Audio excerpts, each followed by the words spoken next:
ബലൂചിസ്ഥാൻകാരെല്ലാം വളരെ ഹാപ്പിയാണ്. പാകിസ്ഥാൻ്റെ അടിത്തറ ഇന്ത്യ മാന്തി.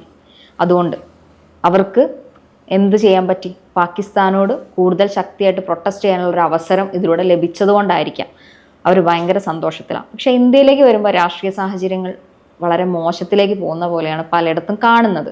അതായത് ഇന്ത്യയിൽ ഭീകരവാദം തുടച്ചു നീക്കുന്ന സമയം കൊണ്ട് തുടച്ചു നീക്കേണ്ടത് RSS തീവ്രവാദമാണെന്ന് ചിലർ പറയുന്നു.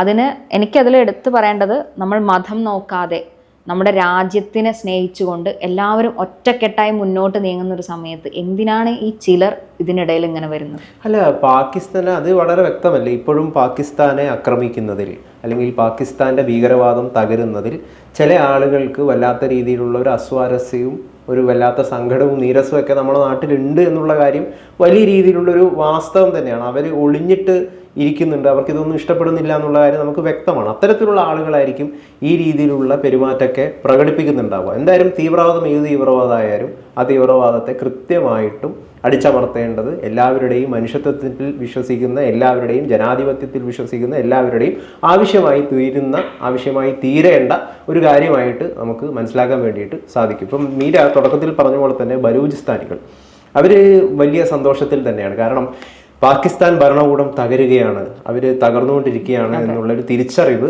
അവർക്ക് മനസ്സിലായിരിക്കുന്നു. കാലാകാലങ്ങളായിട്ട് ഏതാണ്ട് 47 മുതൽ തന്നെ അവരുടെ ഒരു പ്രക്ഷോഭം പല രീതിയിൽ ബലൂച്ചികൾ കാണിക്കാറുണ്ട്. അത് ഏറ്റവും കൂടുതൽ ശക്തമായിട്ട് രൂപപ്പെട്ടത് 90കളിലും പിന്നീട് 2000 കാലഘട്ടത്തൊക്കെയാണ്. പ്രത്യേകിച്ചും ഈ പർവേഷ് മുഷറഫിൻ്റെ ഭരണകാലത്തൊക്കെ വല്ലാത്ത രീതിയിലുള്ള കൊടിയ പീഡനങ്ങൾ ഇവർ അനുഭവിച്ചിട്ടുണ്ട്. ഇവരുടെ നേതാക്കളൊക്കെ പ്രത്യേകിച്ചും ഈ കസ്റ്റഡി മരണങ്ങൾ സംഭവിച്ചിട്ടുണ്ട്, വല്ലാത്ത രീതിയിലുള്ള ടോർച്ചറിങ് സംഭവിച്ചിട്ടുണ്ട്. അപ്പോൾ അതിൻ്റെയൊക്കെ പ്രതികാരം ഇവരുടെ ഉള്ളിൽ വളരെ വല്ലാത്ത രീതിയിൽ തന്നെ ഉണ്ട്. അതുകൊണ്ട് തന്നെയാണ് അടുത്ത കാലങ്ങളിൽ പാകിസ്ഥാനിൽ സംഭവിക്കുന്ന ഏറ്റവും വലിയ ആഭ്യന്തര കലാപം എന്ന് പറയുന്നത് ഈ ബലൂചിസ്ഥാനികൾ നയിക്കുന്ന കലാപങ്ങളാണ്. അവർക്ക് വേണ്ടത് ഒരു സ്വതന്ത്രമായിട്ടുള്ള ഒരു ബലൂച്ചാണ്. ഈ ബലൂച്ച് എന്ന് പറയുന്ന ഒരു പ്രദേശത്തെക്കുറിച്ച് നമ്മൾ പറയുകയാണെങ്കിൽ പാകിസ്ഥാനിലെ ഏറ്റവും വലിയ ഒരു പ്രവിശ്യയാണ് ഈ ബലൂചിസ്ഥാൻ എന്ന് പറയുന്നത്. ഇറാൻ അതോടൊപ്പം തന്നെ അഫ്ഗാനിസ്ഥാൻ പോലുള്ള സ്ഥലങ്ങളൊക്കെ ഇവർ അഡ്മിനിസ്റ്റർ ചെയ്യുന്നുണ്ടെങ്കിലും പാകിസ്ഥാനിലെ ഏറ്റവും വലിയൊരു പ്രദേശമാണിത്. ഈ പ്രത്യേകിച്ചും ഈ ധാതു സമ്പത്തുകൾ, വളരെ നാച്ചുറലായിട്ടുള്ള റിസോഴ്സസ്, കോള്, കോപ്പർ, ഗോൾഡ് തുടങ്ങിയ സാധനങ്ങളൊക്കെ കൊണ്ട് സമ്പുഷ്ടമായിരിക്കുന്ന ഒരു പ്രദേശമാണ്. അതോടൊപ്പം തന്നെ ഗ്വാദർ പോലുള്ള പാകിസ്ഥാനിലെ ഏറ്റവും പഴയ തുറമുഖം സ്ഥിതി ചെയ്യുന്നത് ഈ ബലൂച്ച് പ്രവിശ്യയിലാണ്. ഈ ചൈനയും പാകിസ്ഥാനും തമ്മിലുള്ള ഒരു എക്കണോമിക് കോറിഡോർ വരുന്നുണ്ട്. എത്ര വലിയ ബില്യൺ കോടിയുടെ ഒരു പദ്ധതിയാണത്. ആ പദ്ധതി ആരംഭിക്കുന്നതൊക്കെ ഈ പ്രദേശത്താണ്. അപ്പം എന്തുകൊണ്ടും വളരെ സവിശേഷത നിറഞ്ഞ ഒരു പ്രദേശമാണ്. പക്ഷേ ഇവർ പറയുന്നത് ബലൂജിൻ്റെ കാലാകാലങ്ങളായിട്ടുള്ള ഒരു പ്രശ്നം എന്ന് പറയുന്നത് തങ്ങൾക്ക് ഇതിൻ്റെ ഒന്നും കൃത്യമായിട്ടുള്ള ഷെയർ, അവിടുത്തെ ഒരു പാകിസ്ഥാൻ എക്കണോമിയുടെ ഒരു വലിയ സമ്പത്ത് തന്നെ ഈ പ്രദേശത്തുള്ള നാച്ചുറൽ റിസോഴ്സസ് കൊണ്ട് ലഭിക്കുന്നുണ്ട്. പക്ഷെ ഇവരുടെ ഈ ട്രൈബിന് കൃത്യമായിട്ടുള്ള ഒരു പരിഗണന പാകിസ്ഥാൻ ഭരണകൂടം നൽകുന്നില്ല എന്നുള്ളതാണ് അവരുടെ ഏറ്റവും വലിയ ഒരു പരാതി എന്ന് പറയുന്നത്. അതുകൊണ്ടാണ് അവർ ബലൂജ് എന്ന് പറയുന്ന സ്ഥലം സ്വതന്ത്രമായിട്ട് ഉണ്ടാവണം എന്നുള്ള ഒരു ആവശ്യം രൂപപ്പെട്ടത്. അതിപ്പം വലിയ രീതിയിൽ ശക്തമായി തീരുകയാണ്. യഥാർത്ഥത്തിൽ അത് പാകിസ്ഥാൻ ഭരണകൂടത്തെ തുരങ്കം വെക്കുന്ന, അതിനെ കീഴ്പ്പെടുത്തുന്ന രീതിയിൽ വളർന്നിരിക്കുന്നു എന്നാണ് നമുക്ക് മനസ്സിലാക്കാൻ വേണ്ടി സാധിക്കുന്നത്. പ്രത്യേകിച്ചും യുവാക്കൾ, കൂടുതൽ IT പ്രൊഫഷണലിൽ നിന്നുള്ള ആളുകൾ, എഴുത്തുകാർ തുടങ്ങിയ ആളുകളൊക്കെ ഇവരുടെ ഒരു ആവശ്യം അംഗീകരിച്ചുകൊണ്ട് അവരുടെ കൂടെ സഹകരിക്കുകയും സംഘം ചേരുകയും ചെയ്യുന്ന കാഴ്ച നമുക്ക് കാണാൻ വേണ്ടിയിട്ട് സാധിക്കുന്നുണ്ട്. അതുകൊണ്ടൊക്കെ തന്നെയാണ് ബലൂജികൾ വലിയ രീതിയിൽ പാകിസ്ഥാനെ ഇപ്പോൾ തകരുമ്പോൾ അവർ ആഘോഷിക്കുന്നത്. അവരുടെ രാജ്യത്തെ ഭരണകൂടം ഇല്ലാതാവുകയാണ്, ഭീകരവാദികൾ ഇല്ലാതാവുകയാണ്. അവർ നേരത്തെ തന്നെ ഉന്നയിക്കുന്നുണ്ട്, ഈ പാകിസ്ഥാൻ്റെ സാമൂഹികവും രാഷ്ട്രീയവും അതോടൊപ്പം തന്നെ സാമ്പത്തികവുമായിട്ടുള്ള പരാജയത്തിന് കാരണം ഈ പാകിസ്ഥാൻ്റെ ഈ ഭരണകൂടമാണ്. കാലാകാലങ്ങളായി ഭരിച്ചുകൊണ്ടിരിക്കുന്ന ഈ ഭരണകൂടങ്ങൾ ഈ രാജ്യത്തെ മുഴുവൻ അസ്ഥിരപ്പെടുത്തുകയാണെന്നുള്ള ഒരു വാദം അവർ നിരന്തരമായിട്ട് ഉന്നയിക്കുന്നുണ്ട്. അതുകൊണ്ട് തന്നെയാണ് ഇപ്പം ബലൂച്ചിലെ ഒരു പ്രശസ്തനായിട്ടുള്ള ഒരു എഴുത്തുകാരൻ ഇപ്പോൾ രംഗത്ത് വന്നിട്ടുണ്ട്.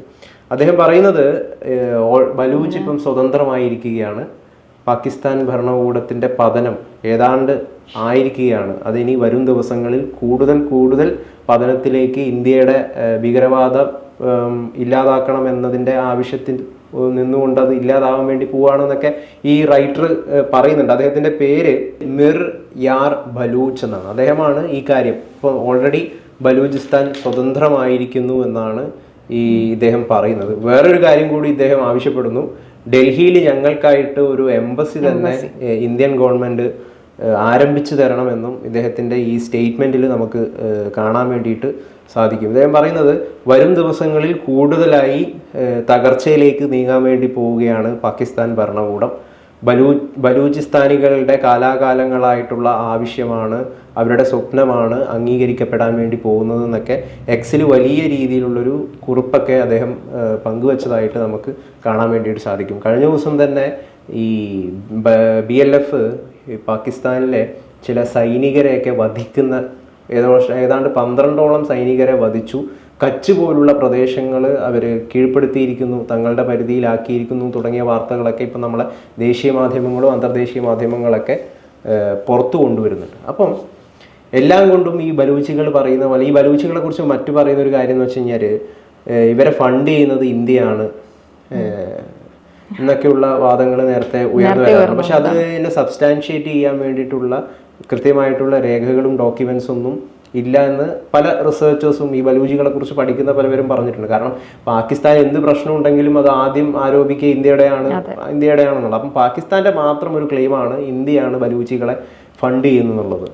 അവർക്ക് ഫണ്ടിങ് എന്ന് പറയുന്നത് ഈ ഡ്രഗ് ട്രാഫിക്കിങ്, അതുപോലൊപ്പം തന്നെ മറ്റ് ഈ വെപ്പൺ കടത്ത് തുടങ്ങിയ വളരെ മോശപ്പെട്ട പല രീതിയിലൂടെയാണ് ഫണ്ടിങ് വരുന്നതെന്നും കേൾക്കുന്നുണ്ട്. അപ്പം ഇങ്ങനെയൊക്കെ പോകുന്നു ബലൂച്ചികളുടെ ഒരു കഥ എന്ന് പറയുന്നത്. അതായത് പാകിസ്ഥാനിനുള്ളിൽ തന്നെ രൂപപ്പെടുന്ന ആഭ്യന്തര യുദ്ധം അവരെ തന്നെ തകർക്കുകയാണ്. ഒപ്പം ഇന്ത്യയുടെ ഒരു പോരാട്ടം, ഭീകരവാദത്തെ ഇല്ലാതാക്കാനുള്ള ഒരു പോരാട്ടവും പാകിസ്ഥാൻ എന്ന് പറയുന്ന ഒരു രാജ്യത്തെ പൂർണ്ണമായിട്ടും വരും ദിവസങ്ങളിൽ ഇല്ലാതാക്കുന്ന ഒരു മനോഹരമായിട്ടുള്ളൊരു കാഴ്ച നമുക്ക് കാണാൻ വേണ്ടിയിട്ട് സാധിക്കുന്നതാണ്, നമുക്കിപ്പോൾ മനസ്സിലാക്കാൻ വേണ്ടിയിട്ട് സാധിക്കും. ഇപ്പം ജയിലിലായിരിക്കുന്ന ഇമ്രാൻഖാൻ ഉണ്ടല്ലോ, മുൻ പാകിസ്ഥാൻ പ്രധാനമന്ത്രി, അദ്ദേഹത്തെ പുറത്തു കൊണ്ടുവരണം, അദ്ദേഹം ഇല്ലാത്തത് കൊണ്ടാണ് ഇതൊക്കെ സംഭവിച്ചിരിക്കുന്നതെന്ന് പറഞ്ഞുകൊണ്ട് ചില പാകിസ്ഥാൻ ടെഹറിക് ഇൻസാൻ ആ പാർട്ടിയിലെ നേതാക്കളൊക്കെ ആവശ്യപ്പെടുന്നുണ്ട്. പല സ്ഥലങ്ങളിൽ പ്രക്ഷോഭങ്ങളൊക്കെ ആരംഭിക്കുന്നതായിട്ടും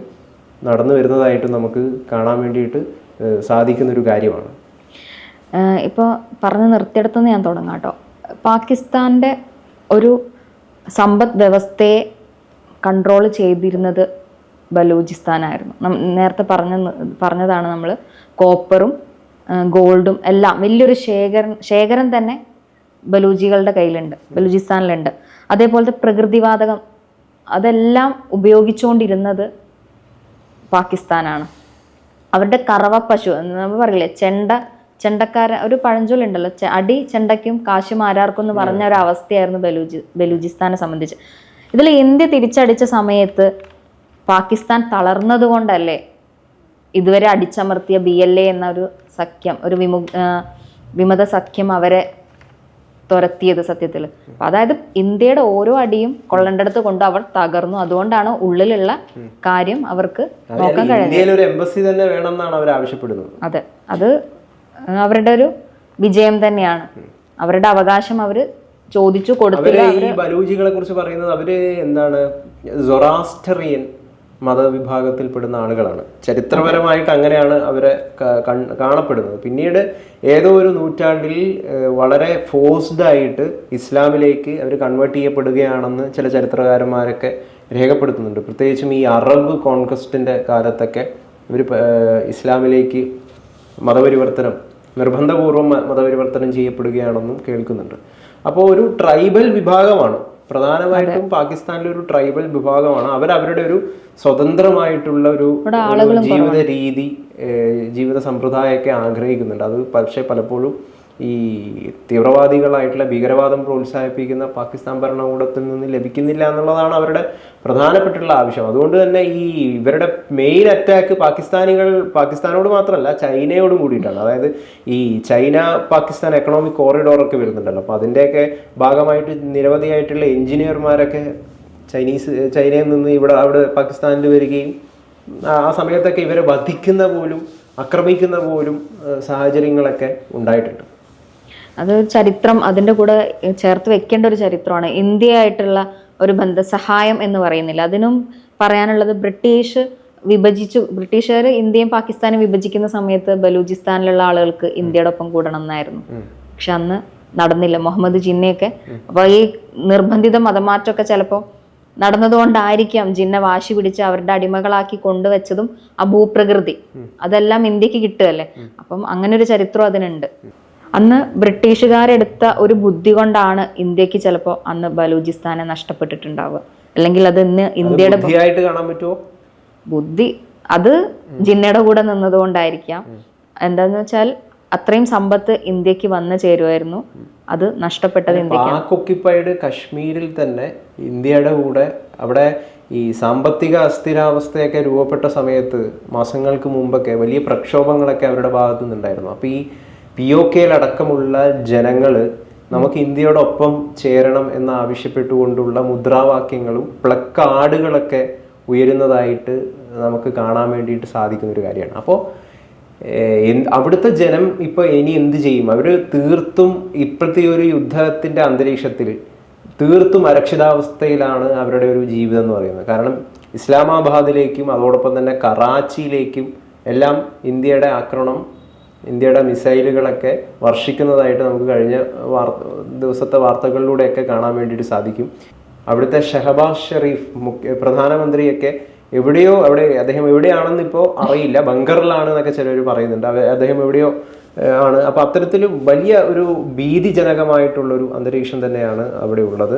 അതിനിടയിൽ പാകിസ്ഥാൻ പാർലമെന്റിൽ നിന്ന് പലതരത്തിലുള്ള പൊട്ടിത്തെറി എന്ന് പറഞ്ഞു കഴിഞ്ഞാൽ ഈ ഭരണകൂടത്തിനെതിരെയും സൈന്യത്തിനെതിരെയും അതെ ആ രീതിയിൽ അവർക്കെതിരെ സംസാരിക്കുന്ന നേതാക്കന്മാരെയും നമുക്കിപ്പം കാണാൻ വേണ്ടിയിട്ട് സാധിക്കുന്നുണ്ട്. അവരുടെ ആവശ്യം ഈ ജയിലിലായിട്ടുള്ള ഇമ്രാൻഖാൻ തിരിച്ചു വരണം എന്നൊക്കെയാണ് അവരുടെ ആവശ്യം. അപ്പം തീർച്ചയായിട്ടും പാകിസ്ഥാന്റെ അയൽരാജ്യമായിട്ടുള്ള ഇന്ത്യ ഒരു വലിയ ഗ്ലോബൽ പവറായിട്ട് സാമ്പത്തികമായിട്ടും അതോടൊപ്പം തന്നെ സൈനികപരമായിട്ടും രാഷ്ട്രീയപരമായിട്ടൊക്കെ അതിൻ്റെ ഏറ്റവും വലിയ ഒരു ഉന്നതിയിൽ ഉത്തംഗത്തിൽ വിരാജിച്ചുകൊണ്ടിരിക്കുന്ന അല്ലെങ്കിൽ അതിലേക്ക് എത്തിക്കൊണ്ടിരിക്കുന്ന ഒരു സമയത്ത് ഈ അയൽരാജ്യം ഈ പാകിസ്ഥാൻ എന്ന് പറയുന്ന ഭീകര അയൽരാജ്യം ശരിക്കും പറഞ്ഞു കഴിഞ്ഞാൽ വല്ലാത്തൊരു ഇൻസെക്യൂരിറ്റിയിൽ അപകർഷതാബോധത്തിലേക്ക് കൂപ്പുകുത്തുകയാണ്, പതുക്കുകയാണ്. അത് ശരിക്കും പറഞ്ഞു കഴിഞ്ഞാൽ അവരുടെ ഈ പ്രവൃത്തി കൊണ്ട് തന്നെയാണ്.